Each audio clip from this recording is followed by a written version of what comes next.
প্রথমেই নজর দেব গুজরাটের দিকে। আম আদমি পার্টির নেতা অজয় বাভনিয়াকে গ্রেফতার করেছে পুলিশ।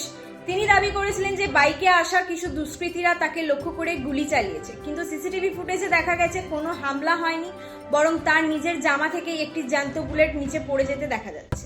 পুলিশ জানিয়েছে এটি সির্ফ একটি সাজানো নাটকই ছিল।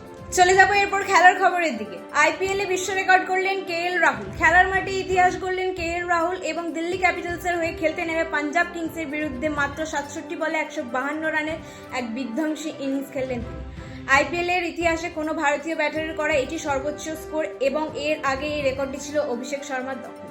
চলে যাবো এর পরের খবরে। দিল্লি দেহরাদুন এক্সপ্রেসে দেখা গেল এক অদ্ভুত দৃশ্য।